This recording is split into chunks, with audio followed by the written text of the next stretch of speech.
Well, I must say, Cardinal Zen and Michael Lofton getting into a pissing match was not on my bingo card for 2024. What remarkable times we live in. In case you missed this nugget, Michael Lofton criticized Cardinal Zen's objections to fiducia supplicans, which in turn prompted a response from Cardinal Zen directly, who, via his website, called Lofton a big man with a little beard, and said that his channel was a load of, quote, hilarious nonsense. The Cardinal urged Lofton's YouTube followers to stop following his channel and wasting their time and money. He also told Lofton to cover his tattoos if he's going to act like a theologian. But more to the point, Zen said that Lofton fundamentally fails to understand the differentiated levels of authority in papal announcements, criticizing Lofton for, in Zen's opinion, applying a maximalist approach to every papal utterance when a more discriminating interpretation is necessary. Now, I'm no theologian, and for purposes of this video, I'm not interested in the theological details of the Lofton-Zen dispute. What is most interesting here is the revelation that a high-ranking cardinal regularly watches an American Catholic YouTuber. To me, that is the real news. Now, we're all aware that Catholic YouTubers possess no formal authority. Anytime any Catholic YouTuber posts a video with some spicy take, you'll see this common rejoinder from his opponents in the comments who will say, "You have no authority, you're just some layman with a webcam." And this objection comes from all sides and against all sides. I get it with almost every single video I post as well. And yet, though YouTubers have no authority, the Cardinal Zen episode reveals that they do have influence. With all that a cardinal has to attend to, why was he spending time watching the show of an American YouTuber? And why did he feel that Lofton's criticisms were serious enough to merit a public response?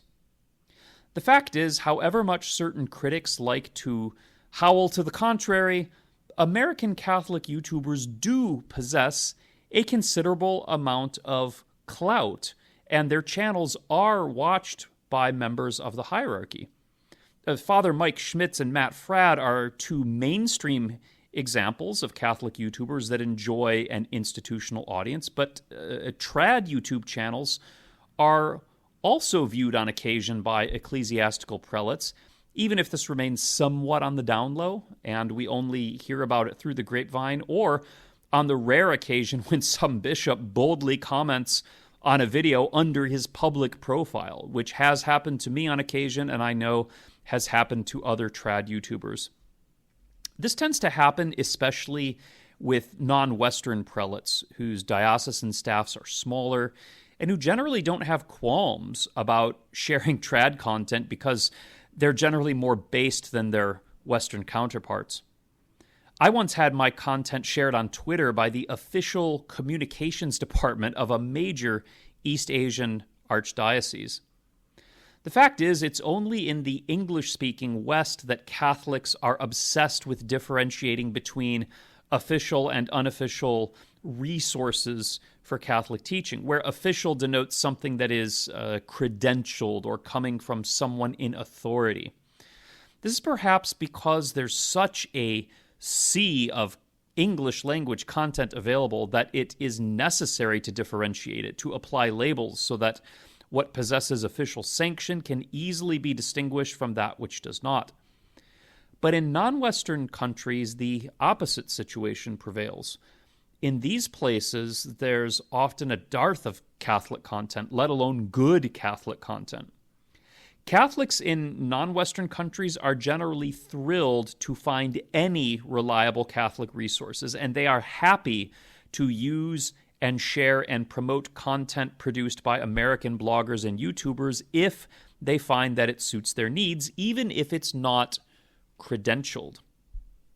But even in the West, you will occasionally find prelates turning to American Catholic bloggers and YouTubers from time to time because the United States is the vanguard of what we might call the Church uncensored. It is where Catholic prelates turn to get a sense of what Catholic media looks like, shorn of the editorial constraints of Bergoglianism.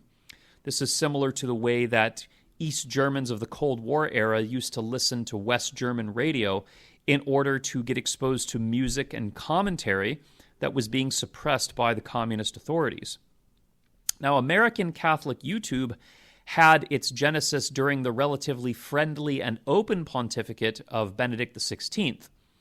But when Pope Francis came to power, the online ecosystem was already in place and ready to explode in response to the chaos ushered in by Francis and the God of Surprises. American Catholic YouTube thus originated in an environment prior to, outside of, and without reference to the Bergoglian vision. Thus, whether you like it or not, American Catholic YouTubers are proving influential in shaping the counter-narrative to the one coming out of Rome. And even pro-Francis channels like Reason and Theology contribute to this through their polemics with trad content, the engagement of which continues to shape the dialogue. And the influence of oppositional channels in particular will grow to the degree that prelates are increasingly interested in accessing an independent counter-narrative to the one presented by the Vatican. I personally think this is why Zen was so frustrated with Lofton's channel. He was hoping to find a fresh, independent perspective on things, but instead he found himself on the dissection table in service of the party line. Zen knows the influence of American Catholic YouTube. I don't believe he is just a crotchety old man who was lashing out because he felt personally attacked. I believe Zen is aware of American Catholic YouTube's influence and was legitimately concerned about others imbibing Lofton's ideas. Of course, if the Cardinal needs recommendations for YouTube channels more to his liking, well, Cardinal Zen, you are more than welcome to watch my YouTube channel instead. Now, I'm going to close with the words of Redditor Cool Musician 3207, who offered an insightful summary of the Lofton Zen affair. This Redditor said, quote, "This affair touches on so many issues. Should a cardinal be responding to a layman who isn't even on the same continent? How should church leaders engage with social media, the worrying trend of the Where Peter Is Lofton crowd to insist on absurd double standards and radical ideas of obedience to the current hierarchy, and insisting that Catholics in good standing with the church are dissenters for raising legitimate grievances? But all of these can be debated later, because Zen called Lofton a big man with a little beard, and that is hilarious." Yes, Cool Musician 3207. Yes, it certainly is.